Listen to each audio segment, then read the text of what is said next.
গাড়ির পেছনের ছিটে আফরিনের মাথাটা আমার কোলে রাখা, ওর রক্তে আমার হাত, গায়ের অ্যাপ্রন সব ভিজে লাল হয়ে গেছে। আমি এক হাত দিয়ে ওর কবজির বাঁধনটা আরো শক্ত করে চেপে ধরে আছি যাতে আর এক ফোঁটা রক্ত অপচয় না হয়। সায়ান পাগলের মতো গাড়ি চালাচ্ছে, ওর চোখ দিয়ে অনবরত পানি পড়ছে আর বারবার লুকিং গ্লাসে আমাদের দিকে তাকাচ্ছে। সায়ান তীব্র হাহাকার গলায় বলল, আফরা ও বাঁচবে তো? আমার বাচ্চার কোনো ক্ষতি হবে না তো? আমি ওর কথার কোনো উত্তর দিলাম না। সায়ানের এই কান্না এখন আমার কাছে বড্ড অভিনয় মনে হচ্ছে। ও যদি সত্যি এদের ভালোবাসতো তবে এত বড় একটা জঘন্য খেলায় মেতে উঠতো না। এখন ও নিজের পাপের পরিণতি দেখে ভয় পাচ্ছে। হাসপাতালে পৌঁছানোর সাথে সাথে স্ট্রেচার নিয়ে ইমার্জেন্সি ডাক্তার আর নার্সরা ছুটে এলেন। আফরিনকে ওটিতে ঢুকানো হলো। আমি বাইরে করিডোরে দাঁড়িয়ে রইলাম। একটু পর ওটি থেকে ডক্টর রেদওয়ান বের হয়ে এলেন। উনি আমার পরিচিত সিনিয়র কলিগ। উনি আমার দিকে তাকিয়ে গম্ভীর মুখে বললেন, ডক্টর আফরা, পেশেন্টের কন্ডিশন খুব ক্রিটিক্যাল। টেন্ডন কেটে গেছে, প্লাস্টিক সার্জারি লাগবে। কিন্তু তার চেয়ে বড় সমস্যা হলো প্রচুর ব্লাড লস হয়েছে। ইন্টারনাল ব্লিডিং এর কারণে পেটের বাচ্চার উপর মারাত্মক প্রেসার পড়ছে। ইমিডিয়েট রক্তের ব্যবস্থা করতে হবে। সায়ান ওনার হাত চেপে ধরে বলল, স্যার আমার ব্লাড গ্রুপ তো বি পজিটিভ। ওর ব্লাড গ্রুপ কি? আমি এখনই ব্লাড ব্যাংকে যাচ্ছি। ডক্টর পারভেজ বললেন, পেশেন্টের ব্লাড গ্রুপ ও নেগেটিভ। এটা অত্যন্ত রেয়ার গ্রুপ। আমাদের ব্লাড ব্যাংকে এখন এই মুহূর্তে স্টক নেই। আপনাদের পরিচিত কেউ থাকলে আধা ঘন্টার মধ্যে ব্যবস্থা করুন, নইলে মা আর বাচ্চা দুজনেই ঝুঁকিপূর্ণ। ও নেগেটিভ শুনে সায়নের হাত পা যেন অবশ হয়ে গেল।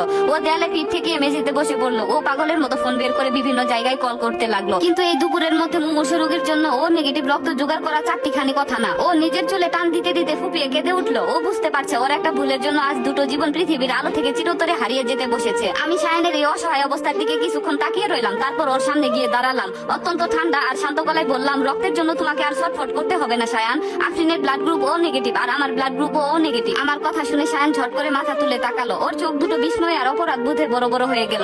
যে স্ত্রীর সাথে ও গত 1 বছর ধরে বিশ্বাস ভঙ্গ করেছে, যাকে ও তিলে তিলে ঠকিয়েছে, আজ সেই স্ত্রী ওর দ্বিতীয় পক্ষের সন্তান আর তার মাকে বাঁচাতে নিজের রক্ত দিতে প্রস্তুত। ও কাঁদতে কাঁদতে বলল, আফরা তুমি? আমি ওর দিকে তাকিয়ে এক টুকরো শীতল হাসি হাসলাম আর বললাম, সায়ান আমি এই রক্ত সায়ানের দ্বিতীয় বউকে বাঁচাতে দিচ্ছি না। আমি রক্ত দিচ্ছি একজন ডক্টর হিসেবে আমার পেশেন্টকে বাঁচাতে, আর একজন মা হিসেবে অন্য একজন মায়ের ভেতরের অবুঝ সন্তানটাকে বাঁচাতে। তোমার বাপের ভাগিদার এই নিষ্পাপ মেয়েটা আর ওর বাচ্চা হতে পারে না। আমি এক মুহূর্ত নষ্ট না করে ডক্টর রেদওয়ানের দিকে তাকিয়ে বললাম, ভাইয়া প্রসিডিউর রেডি করুন, আমি ডোনার। ওটির পাশে বেডে আমাকে শোয়ানো হলো। আমার ডান হাতে নিডল ফুটিয়ে যখন রক্ত নেওয়া শুরু হলো, আমি পাইপের ভেতর দিয়ে বয়ে যাওয়া লাল রক্তটার দিকে তাকিয়ে রইলাম। বিধাতার কি অদ্ভুত আর নিষ্ঠুর লিখন। যে স্বামী আমাদের দুজনকে ঠকিয়ে দুটো আলাদা পৃথিবী বানিয়েছিল, আজ সেই দুই পৃথিবীকে টিকিয়ে রাখতে এক পৃথিবীর রক্ত অন্য পৃথিবীতে গিয়ে মিশেছে। রক্ত দেওয়া শেষে যখন আমি ওটির বাইরে এলাম, ছায়ান তখন করিডোরে এক কোণে অপরাধীর মতো গুটিসুটি মেরে বসেছিল। আমাকে বের হতে দেখে ছুটে এসে আমার পায়ের কাছে বসতে চাইলো আর বলল, আফরা আমাকে মাফ করে দাও। আমি একটা জানোয়ার। আমি তোমাদের দুজনকে। আমি এক পা পিছিয়ে গেলাম। ওর ছায়াটুকু আমার শরীরে ঘৃণার উদ্রেক করছিল। আমি ব্যাগটা কাঁধে নিয়ে অত্যন্ত দৃঢ় গলায় বললাম, সায়ান আফরিনের শরীরে এখন আমার রক্ত বইছে। এই রক্ত দেওয়ার মাধ্যমে আমি আফরিন আর ওর বাচ্চার জীবনটা তোমার কাছ থেকে আজীবনের জন্য কিনে নিলাম। তুমি তোমার এই পাপের ঋণ কোনোদিন শোধ করতে পারবে না। আফরিন সুস্থ হওয়া মাত্রই আমার লয়ার পারভেজ ভাই তোমার কাছে ডিভোর্স পেপার পাঠাবেন। আদিবের কাস্টাডি আর হাসপাতালের বিল সহ আফরিনের সমস্ত দায়িত্ব তোমাকে আইনত ভাবে বুঝিয়ে দিয়ে আমি আমার পৃথিবী আলাদা করে নেব।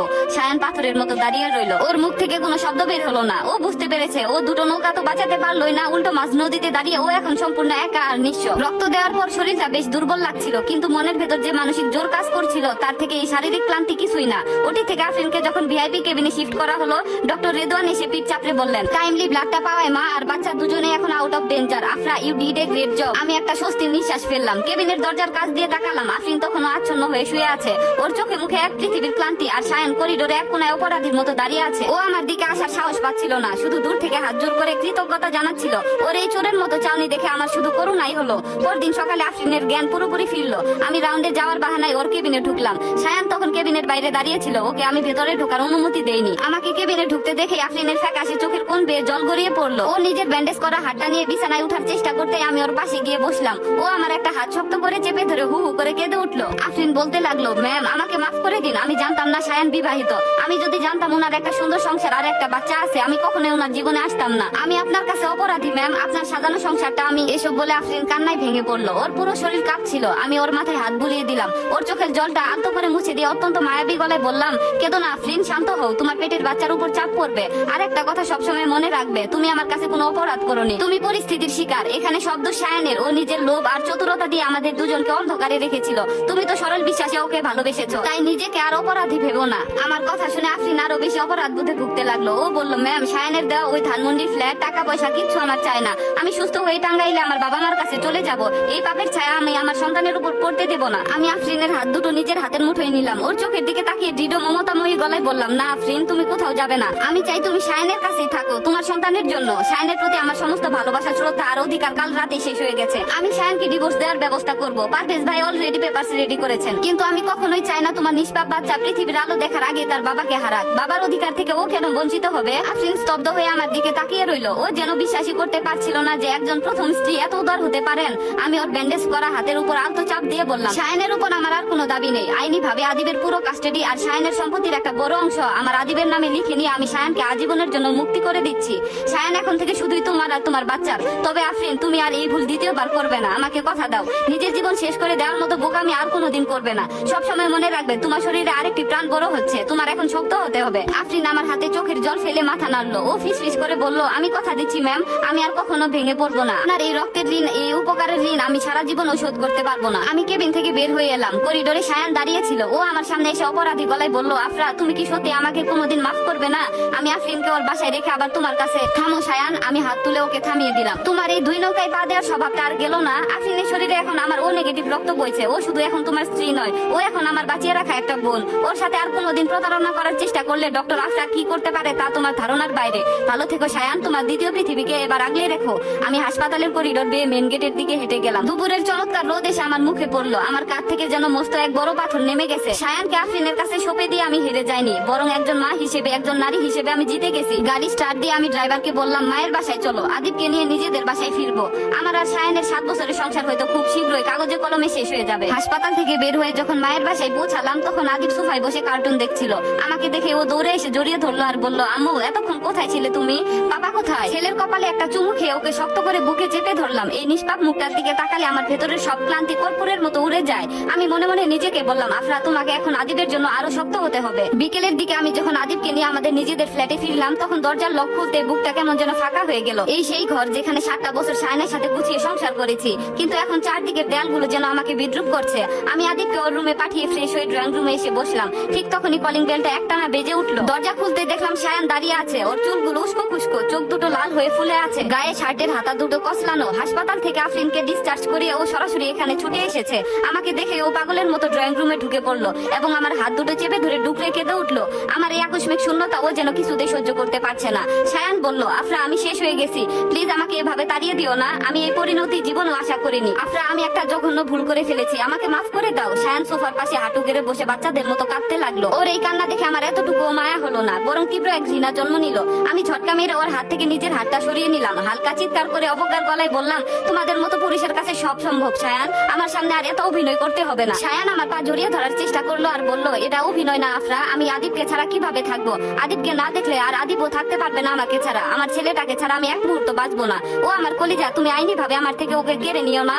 আমি একটা পিছিয়ে গেলাম, সোজা হয়ে দাঁড়িয়ে ওর চোখের দিকে তাকিয়ে চাবুকের মতো ধারালো গলায় বললাম, আদিবের জন্য এত টান কোথা থেকে এলো শায়ান? যখন অন্য একটা মেয়ের বুকে নিজের স্বপ্ন গড়েছিলে তখন আদিবের কথা মনে ছিল না? শোনো শায়ান, এই একটা ফ্ল্যাট আর আমাদের বাচ্চার সমস্ত দায়িত্ব আমি একাই নেব। আমার আদিবকে বড় করার জন্য তোমার কোনো দয়ার প্রয়োজন নেই, আর তোমার ছায়াও আমি ওর উপর পড়তে দেবো না। শায়ান ফুপিয়ে উঠে বলল, কিন্তু আফরিনের কি হবে? ও তো এখন অপরাধ বোধে মরছে, ও তো নিজেকে শেষ করতে চেয়েছিল। আমি বললাম, আফরিনের পাশে এখন তোমাকে দাঁড়াতে হবে শায়ান। আমি একটা দীর্ঘশ্বাস ফেলে বারান্দার দিকে তাকালাম। একজন নারী কখনো তার স্বামীর ভালোবাসা ভাগ দিতে পারে না। স্বামীকে ভাগ করা থেকে আলাদা থাকা অনেক শান্তি, অন্তত চোখের সামনে তো পড়বে না। আমি চাই না যে মেয়েটা তোমার জন্য, তোমার ভালোবাসার জন্য নিজের পরিবার পর্যন্ত ছেড়ে এসেছে, সেই ভালোবাসায় আমি ভাগ বসাতে পারবো না শায়ান। আমি অন্তত এতটা নিষ্ঠুর নয়। ভালো থেকো। আমার শেষ কথাগুলো শুনে শায়ানের কান্নার আওয়াজটা যেন গলার ভিতর আটকে গেল। ও বুঝতে পারলো ডক্টর আফরা কখনো ওর জীবনে ফিরবে না। ও মাথা নিচু করে ভাঙা পায়ে আমাদের এই 7 বছরের চেনা ঘর থেকে চিরতরে বের হয়ে গেল। 6 মাস পর ধানমন্ডির সেই ফ্ল্যাটের বারান্দায় এখন একটা মিষ্টি সকালে রোদ এসে পড়েছে। আফরিনের পেটের সন্তানটা এখন পৃথিবীর আলো দেখার অপেক্ষায়। ও এখন অনেক সুস্থ, মানসিক ভাবেও শক্ত। শায়ান অফিস থেকে ফিরে আফরিনের পাশে এসে বসলো। শায়ানের চোখে আগের মতো সেই চতুরতা বা অহংকার আর নেই, সেখানে এখন শুধু এক অদ্ভুত শান্ত বিষাদ। ও আফরিনকে আগলে রেখেছে সত্যি, কিন্তু ওর মনটা যেন অন্য এক শূন্যতায় প্রতিনিয়ত পুড়ছে। আফরিন শায়ানের হাতটা ধরে সান্ত্বনা দেওয়ার চেষ্টা করে। শায়ান আফরিনের দিকে তাকিয়ে হাসার চেষ্টা করে, কিন্তু সেই হাসির আড়ালে আদিব আর আফরাকে হারানোর এক আজীবন দীর্ঘশ্বাস লুকিয়ে থাকে। ওদিকে আমার নিজের ক্লিনিকে চেয়ারে বসে আমি জানালার বাইরে নীল আকাশটার দিকে তাকালাম। টেবিলের উপর রাখা পারভেজ ভাইয়ের পাঠানো ডিভোর্সের ফাইনাল পেপারস গুলোতে আজ সকালে সই করে দিয়েছি। আইনি ভাবে এখন আমি সম্পূর্ণ মুক্ত। আদিব এখন একটা নামী স্কুলে ভর্তি হয়েছে। ও নিজের মতো করে বড় হচ্ছে।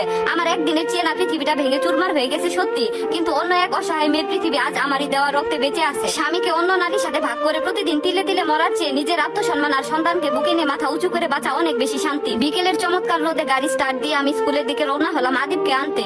আমার নিজের তৈরি করা এক নতুন স্বাধীন আর সুন্দর পৃথিবীতে আমি আজ থেকে হাসি মুখে পথ চলতে শুরু করলাম। এই গল্পটি এখানে শেষ। সম্পূর্ণ গল্পটি শুনে আপনাদের কেমন লাগলো অবশ্যই জানাবেন। ধন্যবাদ।